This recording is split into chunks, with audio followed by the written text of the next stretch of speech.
Olá pessoal, seja bem-vindo a mais uma aula do nosso curso gratuito de capelania, um curso aqui do nosso canal Direito e Religião. E o tema da aula de hoje é Estado laico e interesse público. O que de fato uma percepção correta do que seja Estado laico ou laicidade do Estado afeta na nossa compreensão do que seja assistência religiosa e abre espaço para as nossas inserções em diferentes locais para atuação na área de capelania.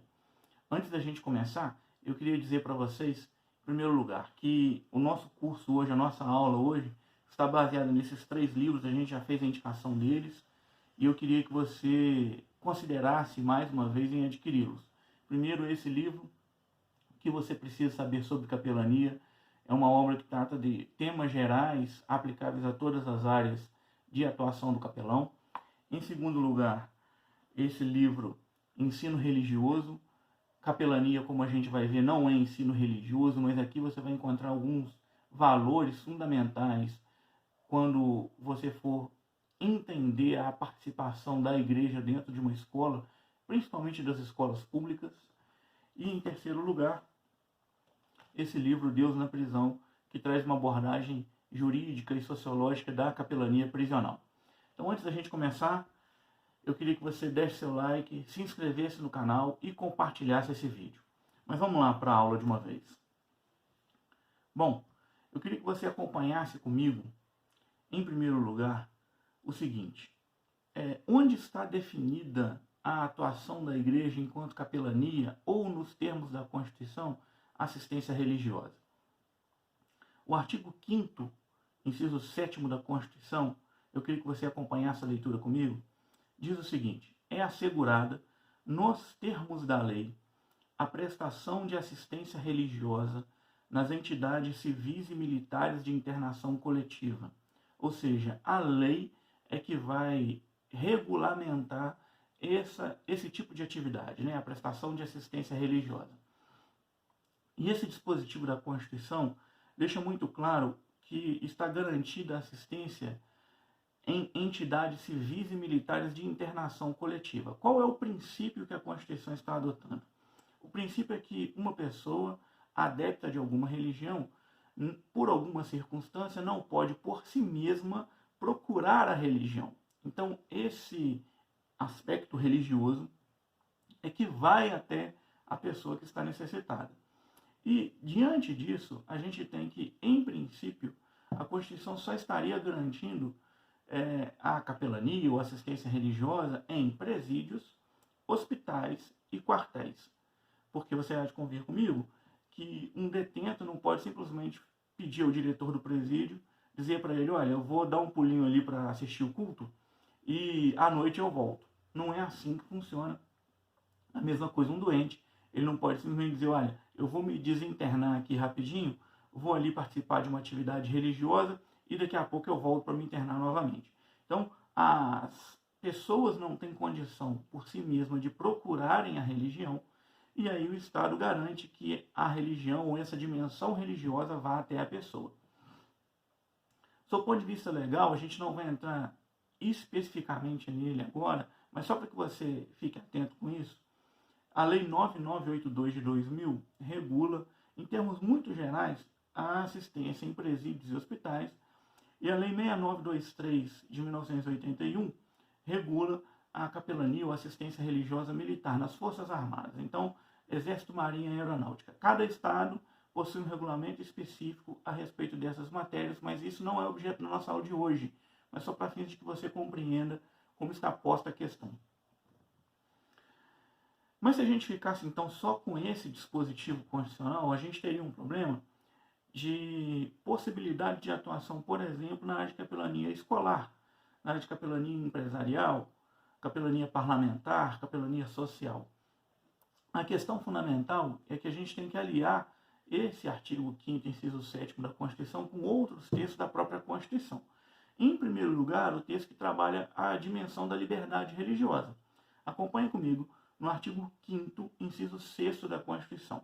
Diz assim o texto: é inviolável a liberdade de consciência e de crença, sendo assegurado o livre exercício dos cultos religiosos e garantida, na forma da lei, a proteção aos locais de culto e suas liturgias. O que esse texto está garantindo? Está garantindo a efetiva liberdade religiosa. Isso significa que o sujeito pode possuir ou não uma religião e manifestar ou não a sua religião. Ele pode crer a respeito de uma determinada dimensão religiosa e manifestar essa religião a partir do seu culto, a partir da própria propagação da fé. No caso, em termos cristãos, a partir da evangelização. E um outro dispositivo da Constituição que é muito importante que a gente fale é a respeito do que efetivamente define laicidade, no caso brasileiro, mas que não usa essa rubrica ou essa nomenclatura. Bom, a dimensão de relações entre Estado e religiões ela é muito interessante, porque quase todas as vezes que uma pessoa religiosa vai se postar numa esfera pública, a partir de alguma definição, mostrando algum valor, as pessoas começam a dizer que o Estado é laico, mas não sabem efetivamente definir o que seja Estado laico. E aí a gente vai fazer uso do artigo 19.1 da Constituição. Acompanhe de novo comigo. É vedado, é proibido à União, aos Estados, ao Distrito Federal e aos municípios. Inciso 1º. Estabelecer cultos religiosos ou igrejas, subvencioná-los, embaraçar-lhes o funcionamento, ou manter com eles ou seus representantes relações de dependência ou aliança, ressalvada, na forma da lei, a colaboração de interesse público. O que o texto constitucional está dizendo é que o Estado não pode atrapalhar a manifestação religiosa, também não pode subvencionar, ou seja, injetar dinheiro numa determinada medida, para ficar mais claro, numa determinada organização religiosa, e não poderia manter com a religião ou seus representantes relações de aliança, de parceria. Mas o texto constitucional é muito claro quando diz ressalvada na forma da lei a colaboração de interesse público. Ou seja, o que a gente tem no nosso panorama constitucional não é o que a gente chama de laicismo. O que é o laicismo? O laicismo é uma interpretação dessa relação Estado-religião que diz que o Estado não pode ter nenhum tipo de relacionamento com a esfera religiosa, que quer jogar a religião para debaixo do tapete, como se ela não fosse importante. Nós temos hoje um panorama de laicidade que, na verdade, não é essa laicidade de afastamento, mas é uma laicidade de aproximação, justamente quando há o interesse público. Quando diz o texto, ressalvada na forma da lei a colaboração de interesse público. Isso significa que todas as vezes que a dimensão religiosa estiver atuando num determinado sentido, que estiver conforme o interesse público, é possível sim que o Estado incentive a manifestação religiosa mesmo na esfera pública. Mas então onde que está essa noção de interesse público? Eu vou fazer menção aqui à Lei 9790 de 1999, no seu artigo 3º. É a lei que regulamenta as organizações da sociedade civil de interesse público, OCIP. Dentro desse artigo 3º, ele vai disciplinar algumas dimensões em que a legislação reconhece que há interesse público. Então, por exemplo, promoção de assistência social, promoção gratuita de educação, defesa, preservação e conservação do meio ambiente, promoção do voluntariado, promoção da ética, da paz, da cidadania, dos direitos humanos, da democracia e de outros valores universais. A lei está dizendo o seguinte: todas as vezes que nós tivermos esses elementos, nós vamos entender que há de fato um interesse público a ser perseguido pelo Estado. E aí, como a gente viu no artigo 19.1 da Constituição, que o Estado então pode fazer parcerias, alianças com as religiões e seus representantes, para fins de conseguir conquistar esse interesse público. E aí eu quero dar algum exemplo para vocês na área prisional, embora vamos lembrar que hospitais, presídios e quartéis, a gente não precisaria se socorrer dessa dimensão de interesse público, porque ela já está garantida na Constituição a assistência religiosa nesses locais. Mas vamos falar de um interesse público na área prisional. A gente sabe que a dimensão religiosa é muito importante para o sujeito se ressocializar.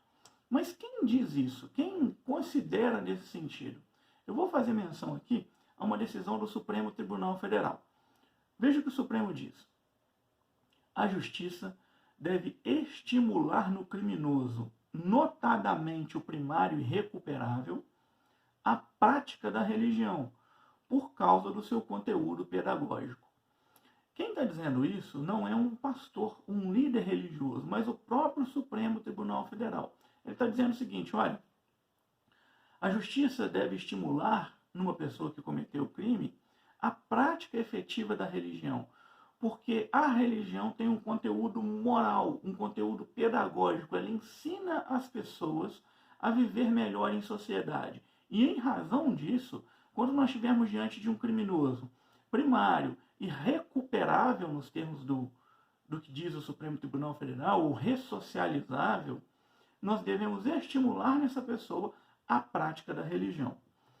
Outro tipo de interesse público na área da saúde seria nosso reconhecimento de que, primeiro, as pessoas religiosas têm menos chance de ser acometidas de alguns tipos de doença.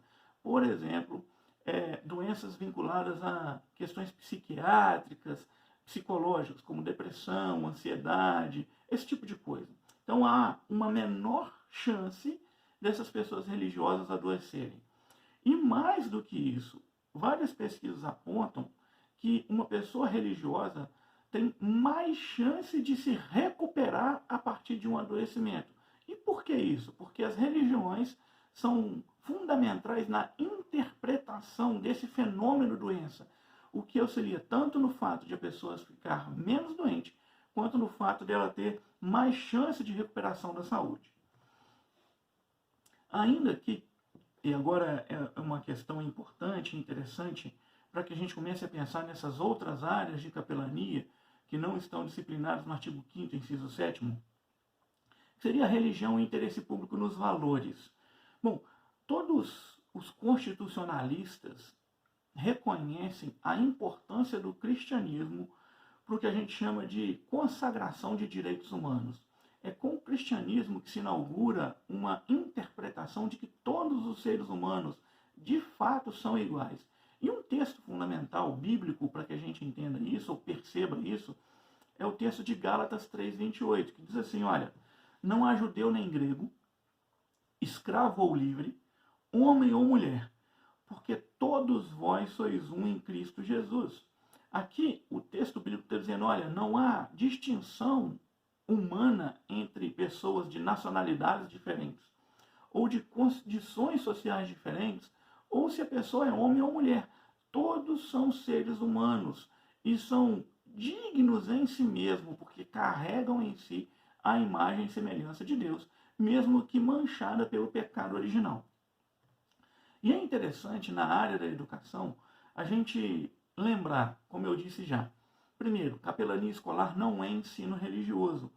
Eu vou propor depois uma aula só para trabalhar essas diferenças, mas por hora é importante a gente frisar o seguinte. Na capelania escolar, a gente tem uma liberdade religiosa na atuação. E no ensino religioso, é necessário seguirmos uma matriz curricular definida pelo MEC. Essa é uma diferença fundamental. Mas se a gente tomar a dimensão de que capelania não é somente evangelização, como a gente já disse em outra aula desse curso, a gente pode pegar aqueles temas da Lei 9790 de 99, das organizações da sociedade civil de interesse público, as OCIPs, e trabalhar, por exemplo, dentro da capelania escolar. Vamos lá. Meio ambiente. A gente pode trabalhar dentro dessa dimensão de capelania escolar os problemas que a poluição provoca no nosso planeta. E a gente pode comentar sobre criação de Deus, qual é a importância de nós cuidarmos desse mundo que Deus nos deu para cuidar desde o Jardim do Éden, né? Lavrar a terra, cuidar dela, colher dos frutos que a terra nos dá. Em segundo lugar, promover o voluntariado, promover essa noção de ajuda ao próximo, como um colega que esteja passando alguma dificuldade numa disciplina, e o outro que tem mais facilidade possa efetivamente ajudar esse amigo num trabalho voluntário a ir melhor na matéria.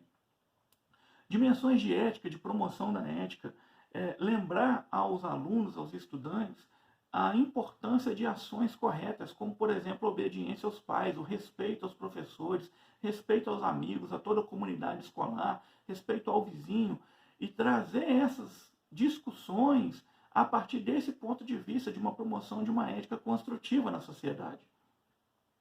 E, por fim, a dimensão da paz. E aí eu cito o caso, por exemplo, do bullying, né? Uma dimensão de capelania escolar em que vai trazer essa noção do bullying e refutar essa noção, dizendo, olha, você não tem que maltratar um amigo ou achincalhar esse amigo por conta de algum tipo de questão que ele tenha ou que ele enfrente. Então, você consegue perceber nesse roteiro e nessa dimensão em que nós podemos pegar vários interesses públicos e trazer esses interesses para a nossa dimensão de assistência religiosa na área escolar. E aí a gente retoma aquele artigo 19.1 da Constituição, que diz que quando houver interesse público, o Estado pode se socorrer à matriz religiosa. Então, ao invés de nós enfrentarmos algum tipo de dificuldade, dizendo, olha, o Estado é laico e a religião não pode atuar dentro de uma dimensão na escola pública, é justamente o contrário. Quando a religião está de acordo em promover os interesses públicos, de fato, o Estado pode se socorrer da religião, que vai ajudar o próprio Estado a construir uma sociedade mais humana, mais justa e mais igualitária. A gente termina essa aula de hoje e eu queria fazer alguns últimos ajustes com você. Primeiro, se você tem alguma dúvida ou alguma sugestão de tema que a gente possa abordar, deixe lá no comentário. Comente, a gente vai efetivamente analisar, responder as suas dúvidas e, quem sabe, vamos gravar aulas a partir das sugestões de vocês. Em segundo, eu peço que você acesse as outras aulas do curso. A gente já abordou outros temas vinculados a essa dimensão de capelania que seria muito interessante que você tivesse acesso. Em terceiro, que você visse outros vídeos do canal. A gente gravou na semana passada um vídeo falando sobre o fato de a Câmara dos Deputados ter aprovado um projeto de lei que autoriza os estados a concederem isenção de ICMS para igrejas. Isso é um tema muito importante para as igrejas, porque trabalha a dimensão de imunidade tributária, um gasto excessivo que a igreja pode deixar de ter se esse projeto for aprovado no Senado. Então, é um tema muito importante e interessante para as organizações religiosas. E, por fim, eu peço que você se lembre de deixar o seu like, se inscrever no canal e compartilhar esse vídeo. Bom, ficamos assim para a aula de hoje. Até a próxima. Deus te abençoe.